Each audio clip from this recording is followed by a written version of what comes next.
Hello po mga kababayan, kamusta po kayong lahat? And once again, welcome back to another episode of Simply Talkies Vlog.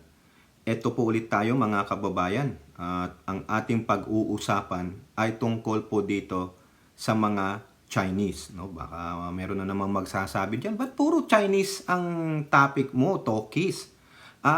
Kinakailangan pong ninyong malaman na kasi ang ating mga mambabatas sa lower house and upper house nag-iimbestiga sa mga katiwalian, katarantaduhan ng mga Chinese nationals.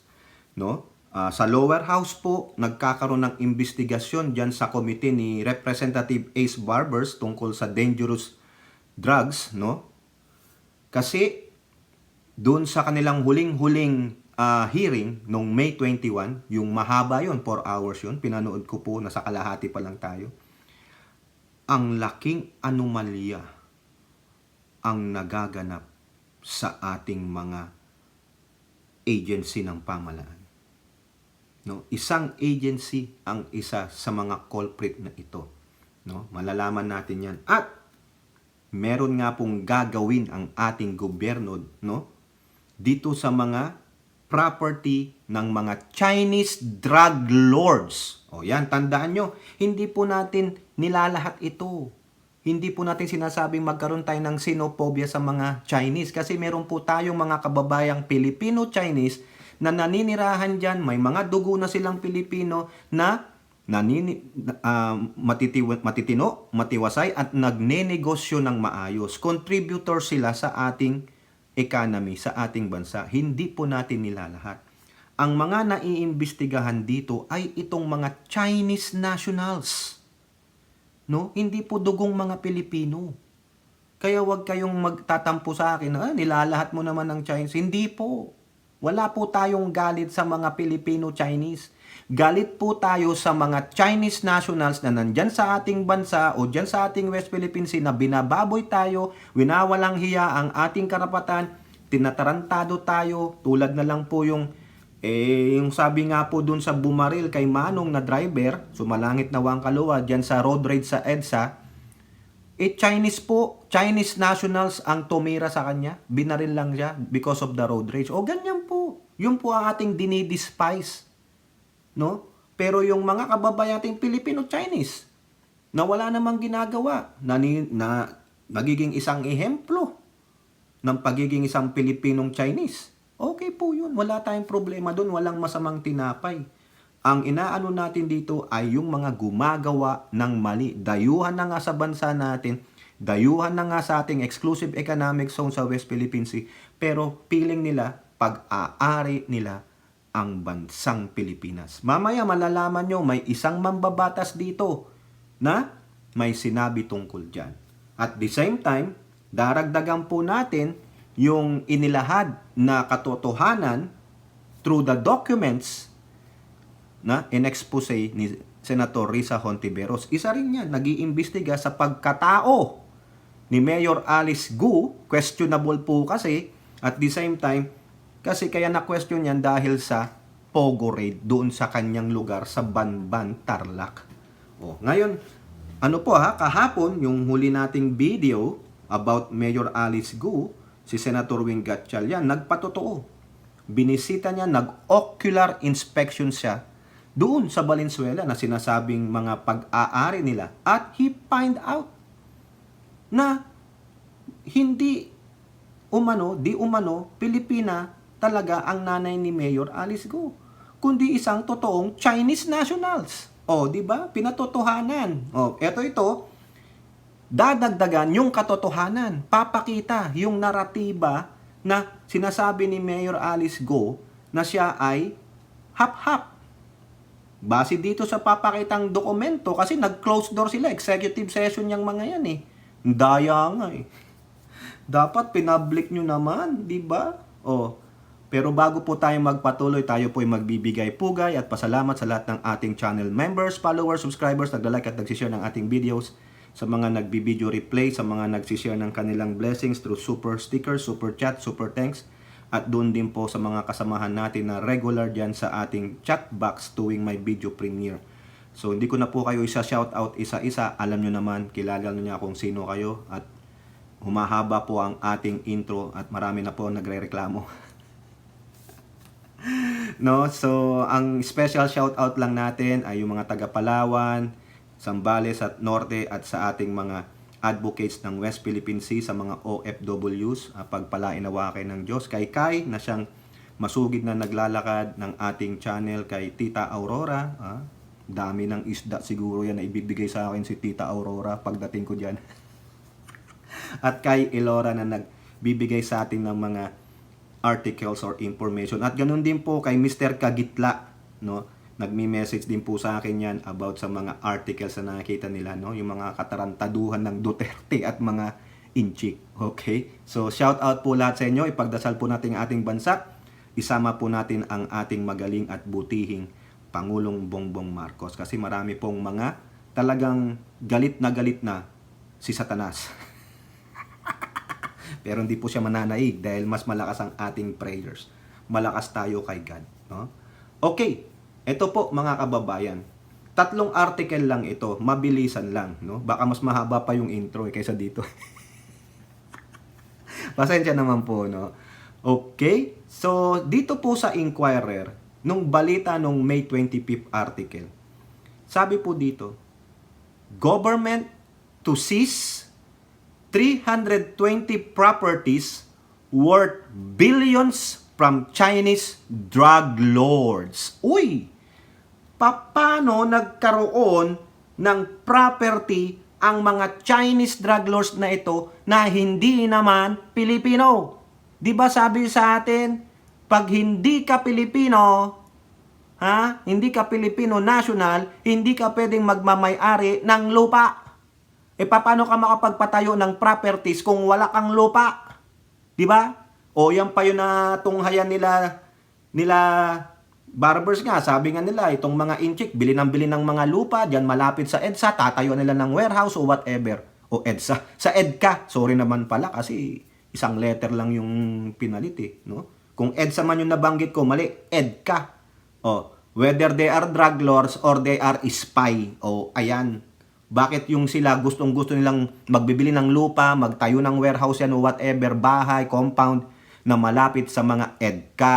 O, meron pa ngang na balita, ito recent lang, sa isang lugar dyan, I think sa Paranaque ba yun? Correct me if I'm wrong. Doon po sa mga residente ng compound na yun, yung parang subdivision, nagre-reklamo na po sila. Bakit? Kasi nakikita nila naglalakihang mga bahay, hindi naman daw pwede pala ang mga 2-story building doon sa lugar nila, pinagbabawal ng homeowners association, pero nakakapagtayo po yung mga inchik. May video po dyan, mga kababayan. Panoorin natin. With the ongoing construction, we strongly feel there's the new phase of Chinese invasion in the village. Maybe not anymore Pogo, we don't know, but how come all these huge structures are being built now? Nangangamba ang ilang homeowners sa multinational village sa Paranaque City sa kanilang seguridad dahil sa posibleng paglaganap ng iligal na aktibidad na konektado sa Philippine Offshore Gaming Operator o POGO sa kanilang lugar. Kasunod ito ng sunod-sunod na raid ng mga otoridad sa ilang bahay sa loob ng subdivision kung saan nahuli rin ang ilan sa mga umano'y tumakas sa niraid na POGO hub sa Bamban, Tarlac.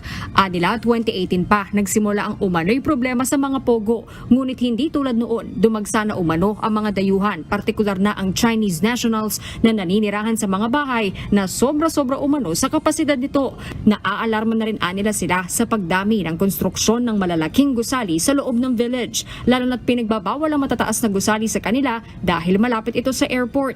Kaya nang makita nila na tila kamukha ng mga ito ang mga gusali sa loob ng ni-raid na Baofu compound sa Bamban, doon na umano sila kinutuban. Tumanggi na ang mga homeowner na isa publiko ang kanilang pagkakakilanlan. Some use dummies talaga. Okay? And we heard that in the process of applying for, stickers and IDs and also the construction, some are using already local identification. Okay? Passports, birth certificate, driver's license, postal IDs. They can't even speak Tagalog po. So these huge structures really alarm us so much. So ang nakita namin doon is there was one young teenager, a girl, who jumped from third floor going down na parang tumatakas. So what I assume is maybe this girl is part of a cyber sex crime, or what we don't know is baka prostitution. Panawagan nila magsagawa ng investigasyon at surveillance ang mga otoridad sa kanilang lugar. Mahigit 100 residente na umano ang pumirma sa manifesto na ipinadala na nila sa iba't ibang ahensya ng gobyerno, pati na sa opisina ng Pangulo. Dumulog na rin sila sa opisina ni Senator Sherwin Gatchalian na pinaiimbestigahan ng issue sa Senado. O ayan po, nakita nyo, di ba? Puro mga Chinese, nangangamba nga po sila na baka matulad sila sa bayan ng Banban. Na baka yung mga yon ay pogo. O, at tingnan nyo ha, mga Chinese yan. O, talagang nakapasok, no? Sobrang hindi mahigpit ang Bureau of Immigration during that time, panahon ni Duterte. Ha? Yung costumes o whatever. Talagang dumami nag-influx. Dumami ang mga Chinese nationals na nagpuntahan sa bansa na nagkukunwaring mga turista. Pero yung pala, mga trabahador sa Pogo. Tapos yung iba, baka, maybe, allegedly, mga mafia or tauhan ng mga drug lords. Kaya nangangamba po sila eh. Oh, di ba dapat siya sa atin yan? Representative Barbers, isunod mo yan. Kayo dyan, Representative Dan Fernandez, Representative Acop. No? Yung mga magagaling dyan. Minsan nga sila nag-aaway na eh. Meron po ako napanood na video. Nag-away si Dan Fernandez saka si Representative yung matanda, pero magaling din yung matanda na yun. Pasensya naman ko, nasabi kong matanda. Matanda naman po talaga kayo. Demanda nyo ako, ba't ko kasi sinabing matanda kayo? Sige, patunayan nyo sa korte na hindi kayo matanda kaysa sa akin. Sensitive, di ba? Lola Carclea, sensitive. Nako, magagalit na naman sa akin si Lola Carclea kasi aawitan ko na naman siya. Di ba, Lola Carclea? Lonely, your Mrs. Lonely. Bakit lonely? Ewan ko, kay Lola Carclea. Joke lang. Alam mo naman yan, si Lola Carclea. Ganyan kami yan. Mamaya yan, magbibigyan na naman siya ng pang McDonald's ni Adam James. Nag-iipon lang yan, nag-iipon. Okay, punta po tayo dito sa article na binasa natin, yung title. Ito po yung ginagawang investigasyon nila Ace Barbers. May 21 pa yon, no? Pero naka-reset sila eh. Kaya siguro pagbalik niyan, mas marami pang ibubulgar. Actually, doon sa 4 na oras na last hearing nila, gusto ko ngang ikat yun eh, para mapanood ninyo yung katarantaduhan ng isang ahensya ng pamalaan na isa sa mga ugat nito na siyang tinukoy ni Loren Legarda nung huling open to the public o media yung last hearing nila ni Hontiveros. Yung agency na yan, alam nyo yan. Mamaya ko na sabihin. Pero kung alam nyo na ngayon, sulat nyo na dyan sa comment section. The government is set to forfeit. Ibig sabihin ng forfeit, kukuhanin na. Ha? Billions of pesos worth of lands from suspected Chinese drug lord Willie Ong and his associates. Kasi doon po sa nila, mga kababayan, doon sa hearing nila, talagang may slides eh, may slideshow. Kita nyo, ang dami nilang cohorts. Ang daming lupa na nabili. Kaya nga 320 properties eh. Di ba?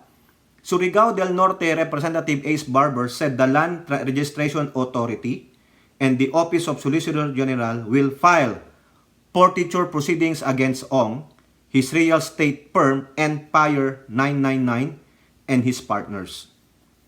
They own 55% of Empire 999 Realty Corporation, which is in direct violation of the constitutional limitation of the 60-40 equity. O, yung pala, 60-40. 40 ka lang.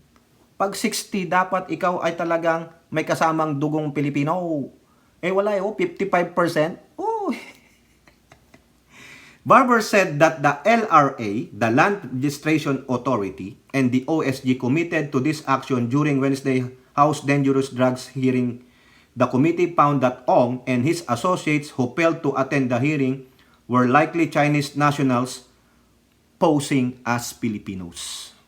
Dito rin po pinapatawag yung economic advisor ni Digong na yung Ong eh, yun eh, di ba? Willie Ong ba yun? Yun, yung economic advisor niya, nakalimutan ko mga kababayan eh. No, check lang natin para hindi tayo magkamali.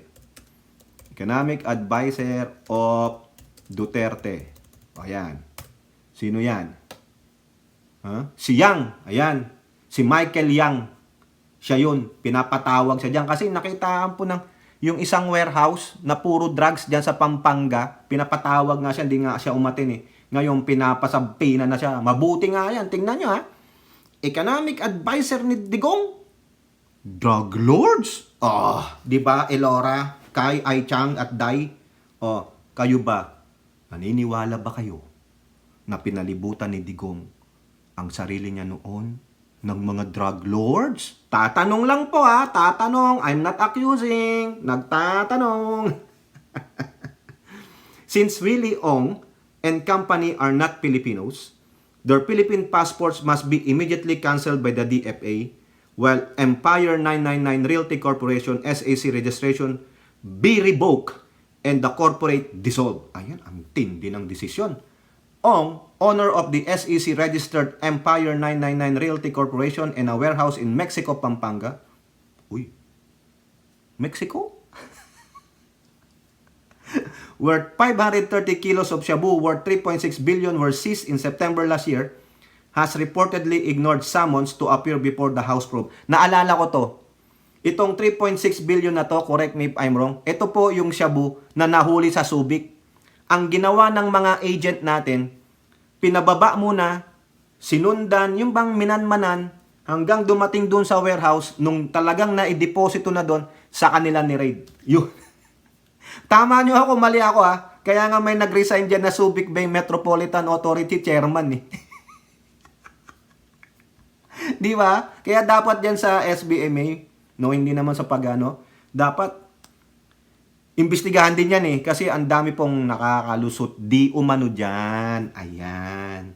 Barber said the LRA and OSG actions aim to prevent Ong and his associates from selling, correct, or transferring their illegally obtained assets. Ong, whose Chinese name is Kai Qimeng, is believed to have fled the country on October 23. Tangina, nagpulusan, Tangina talaga si Duterte, Ininable ni Duterte. Kasi bow down siya, Tuta siya ni Xi Jinping, mga kababayan, Using his Chinese passport, authorities had been unable to ascertain the whereabouts of Ong's associate, identified as Eddie Taiyang, Jack Taiyang, Chimen Santos C, and Elaine Chua, among others, o mga putang ina ninyo. Pasensya naman hindi po mga Filipino-Chinese ang minumura natin dito. Ito lang mga gunggong na ito. No? Hindi po natin nilalahat. Kung natatamaan po kayo, real talk. Diba? Sabihin nyo na lang, what the F? Ganon. Gayahin nyo si Direk Freddy. Diba? Si Direk Freddy, ang galing. Attorney Salvalente Elizalde, chief of the LRA Legal Division, said during the hearing that the LRA would endorse an adverse claim to the ASG for court filing to forfeit Ong in his associate. Kailangan may kaso sa court. However, we commit right now that we will monitor the properties. Ayun po ang sabi ni Attorney Elizalde. Naku, kung hindi pa kayo mapapatawag sa hearing, you're not gonna move your asses, freaking idiots, di ba? Yan po, ang dami nito mga kababayan, Ang dami, grabe. Grabe, Based on the updated LRA data, Empire 99 has acquired 41 titled land holdings. Ong with 59. Si Yang 11. Yung isang Yang may 15. Yung si 72. Si Chua 75. Putik kayo. Kaya pala nag-amount sa 320. Kalat po sa buong bansa natin. Meron dyan sa San Fernando, Pampanga, Angeles, City, Pampanga, Nueva Ecija, Cabanatuan. Tingnan nyo na lang po yung listahan. Hanggang sa Apayao, meron sila, putang ina. Mula Apari hanggang Hulo yata. All were linked to interlocking companies created by another suspected Chinese drug lord, Michael Yang. Oy, oy, oy, oy, Michael Yang. Oh, you're so young. Putang ina mo, Michael Yang, magpakita kayong mga inchik kayo, ginago nyo ang Pilipinas. Because of what? Because of this. Ha? Nalin lang po tayo, nalin lang. Ayan, dapat lang yan. Kudos kay Representative Barbers. Pwede ba yung iba sa inyo pumunta sa Senado? Pwede ba yung 24 sa inyong mga magagaling din? Palitan nyo na sa Senado kasi mga incompetent po yun sa Senado. Puro po sila groupings. Groupings!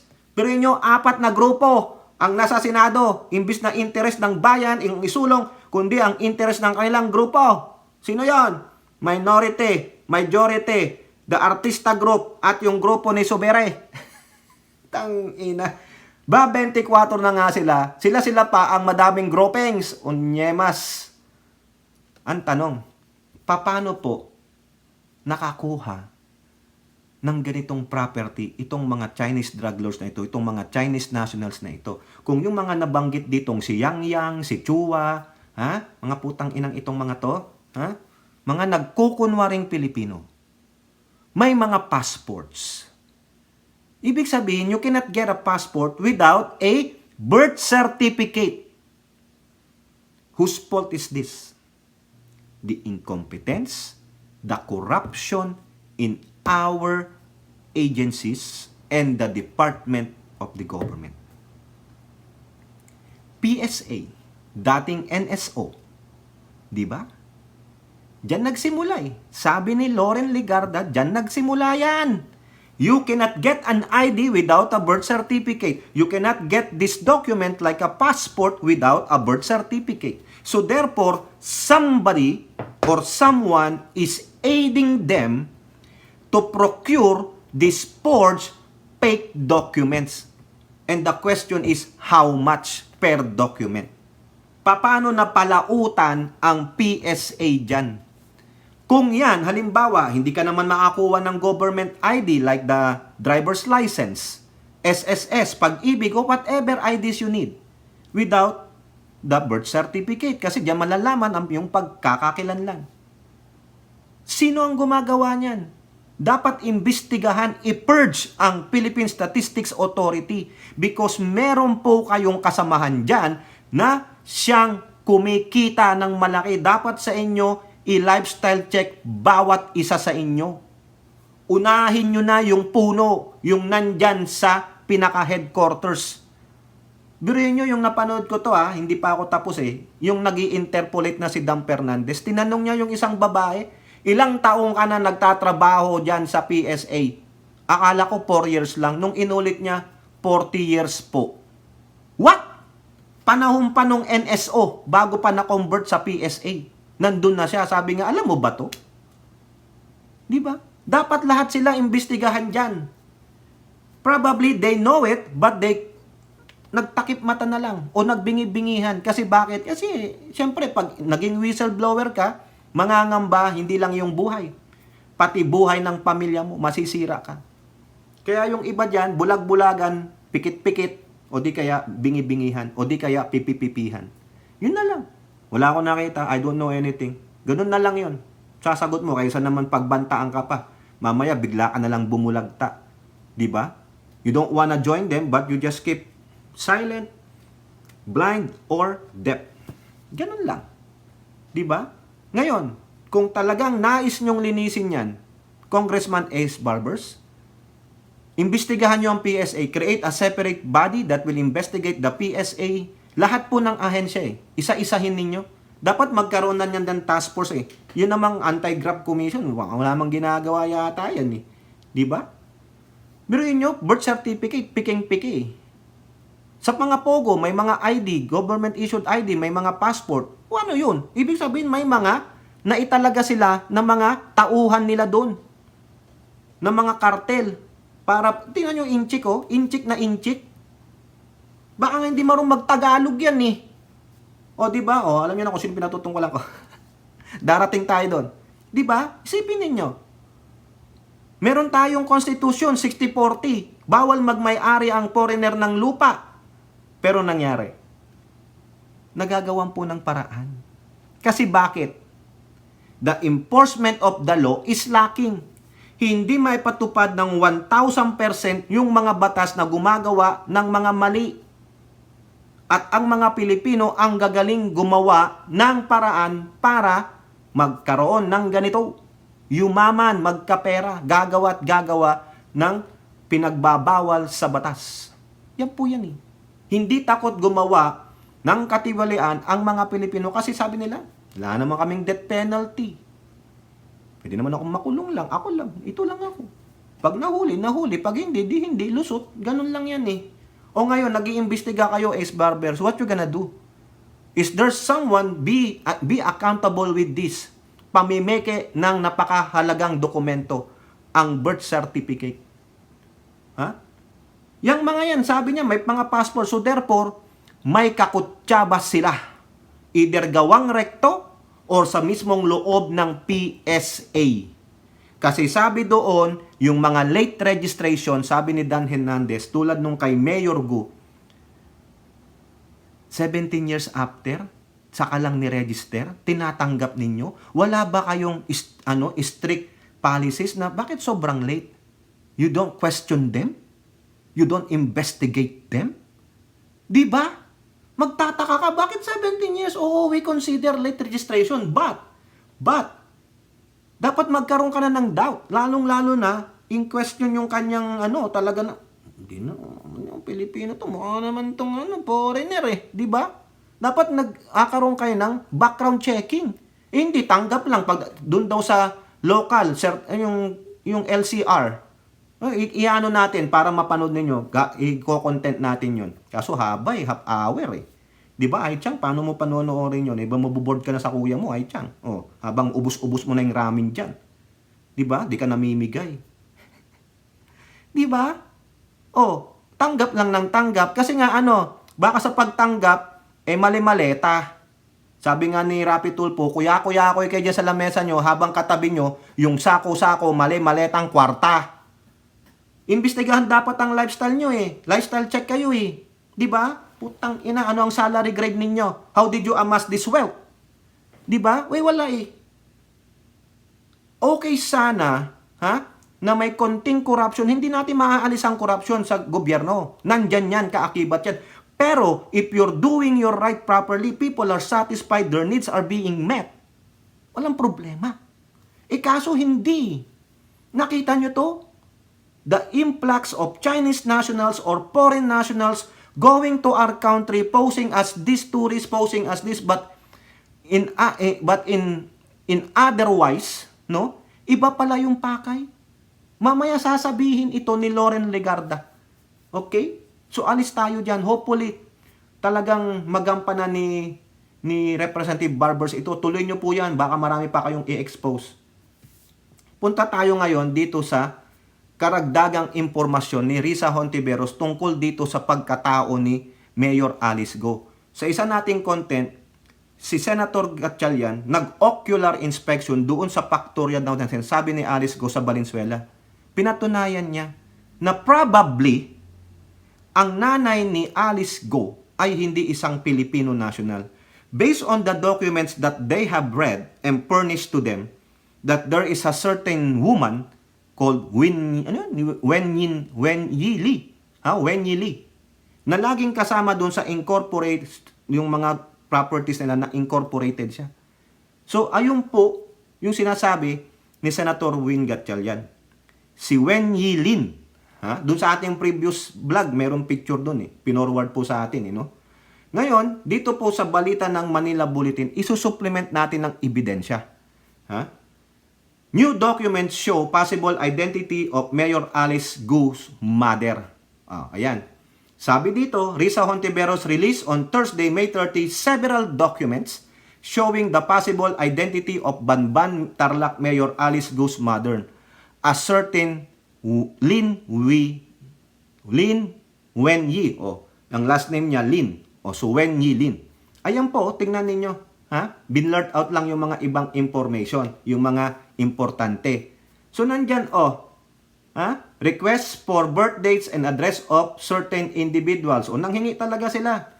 Para sabihin naman dito sa mga senator na ito na kumakampi kay Alice Go that the burden of proof lies with the accuser. Ayan, pinapatunayan sa inyo. Talagang tinatrabaho po ni Senator Hontiveros. Ito at least may pinapatunayan si Hontiveros. Ayan, nandyan siya, Siamat Gu, Sheila Gu, puro Gu, 3 Gu, tapos si Lin Wei. Ayan.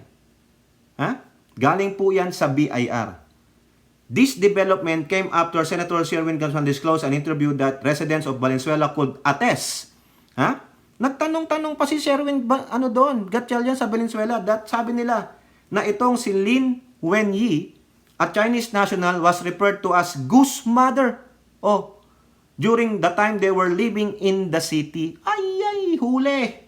Nasaan na yung sinasabi ngayon ni Mayor Alice Go na siya, ang nanay niya ay si Amelia Leal, isang Pilipina, isang kasambahay. Hindi naman pala. Base po sa natagpuan, nalaman ni Senator Sherwin Gatchalian. Ayan. Hontiveros said the Mayor Go's incorporators in at least 7 of her businesses, yung mga pangalan na yan, nandiyan palagi si Lin Wenyi. The identity of Mayor Alice mother is crucial to this whole saga. Kung Chinese pala ang ina at Chinese umano ang ama, mapapatunayan na hindi nga talaga Pilipino si Mayor. Kung totoo ito, ang mas malaking tanong, bakit kinakailangan niyang magkunwari? Bakit may pagtatago at pagsisinungaling? Ayan, tama naman. Di ba kasi sabi nung isang, ulitin ko, ang sabi nung former Supreme Court Justice na yung nationality, pagiging Pilipino ni Mayor Go ay naglalay doon sa nanay niya na Pilipina based sa ating Constitution. Ganin din po yung sabi ni Senator Win Gatchalian backing up the statement of that Supreme Court Justice. Tama naman. Di ba? Kumbaga, sanguini ka na by affinity na lang. Di ba? Sige. Pero, eto if we will use this, sinasabi nga dyan, pati si Win Gatchalian at si Hontiveros na possibly ang nanay ni Mayor Go ay si Lin Wenyi. Ayun din yung sinasabi ng mga residente dun. Di ba? Bakit kinakailangan niyang magsinungaling? Di ba? Ano ang intention? Yung motive. Di ba? Yung lifestyle niya na lumaki siya sa farm. Sige. Sa pagiging farmer mo, yumaman ka. Sa bagay, ang mga mayayaman dito, milyonaryo sa lugar namin, mga farmers, sige. Malakas kumita ang farm mo, sige. Pagbigyan. Pero, there's still a cloud of doubt sa iyong pagkatao. Why, after this investigation, do you still, na ikaw ay Pilipino? Hindi po akong, di ba, Ai Chang? Ako ay Pilipino. Kaya mo ba yun, Ai Chang? Quote, kung nagawang magsinungaling ni Mayor Alice Go tungkol sa mga kapatid niya, hindi malayong mangyari na tinatago niya rin ang totoong pagkatao ng nanay niya. Correct! Ipatawag nyo kasi. Ipatawag nyo yung nanay niya, pahanap nyo. She has been lying through her teeth the past 2 hearings. Ang daming imbento. Halos wala nang lumalabas sa totoo sa bibig niya. Correct. Magkakaanak ba silang lahat? Ayun ang tanong ni is this one big dubious family business? As Senator Win also noted, travel records show that Jian Songgu and Lin Wenyi traveled together at least 170 times. So ito, nasama na natin to. Di ba? For the past 6 years. Business partner lang nga ba o baka asawa talaga? Correct. Kayo ba naman magta-travel ng 170 times in 6 years? An average of what? 25? Di ba? Tama ba? 170 divided by 6. Ilan sa isang taon sila nagta-travel? So, 2, 12, 5, 50, 8. 28 times. Approximately. Estimated. Di ba? Oh, ito pa sabi. Citing the BRI document, Hontiveros questions Lynn's birth date, which is 1971. So, saying that if she's the real mother, she was only 15 years old when she gave birth to Mayor Alice. If she's also the mother of Sheila, which the mayor said to be true, she could have only been 13 years old when she gave birth to her. Dito meron yan. Once na yung ma-monthly, ma-PMS yung babae, ay pwede na yan. Pwede nang mag-childbearing yan, no? Oh, di ba? Meron pa nga diyan, hindi pa nga yung naaano ng regla, nabuntis na, ganun talaga, no?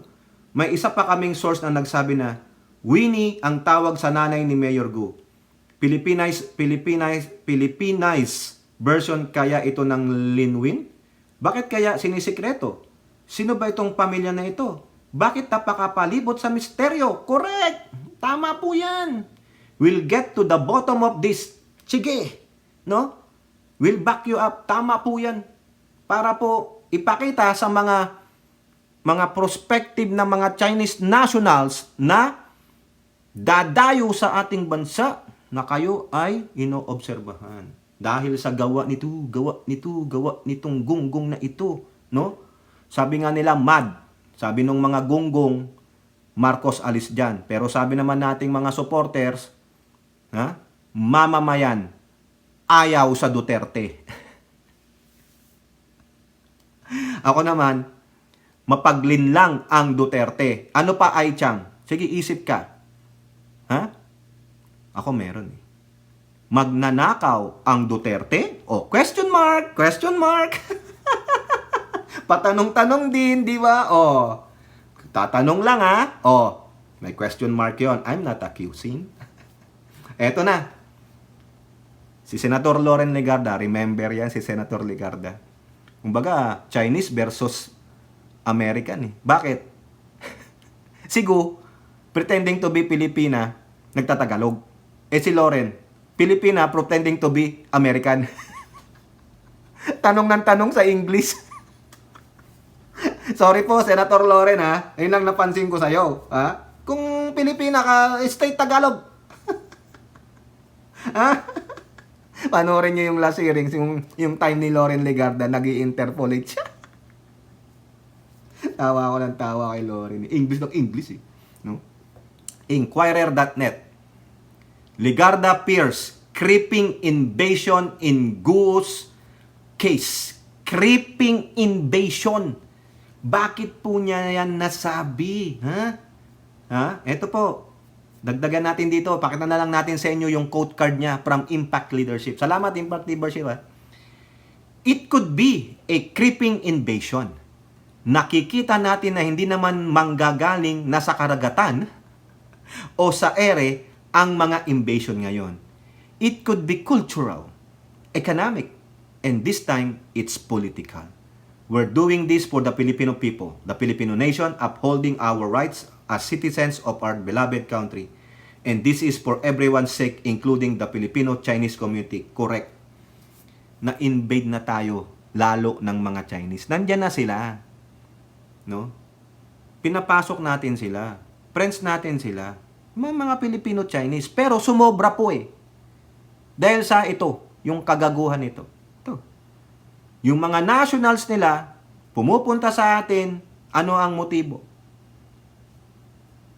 To be incorporated in our cultural, economic, and worst thing worse, political. To invade our government and to dictate what they want to that Manchurian candidate that they will put in a particular position in a government, including the highest position in the land, the president. O di ba meron na dyan? Isang Manchurian candidate in the making? Kilala nyo na kung sino yung sinasabi ko. Si Ituk!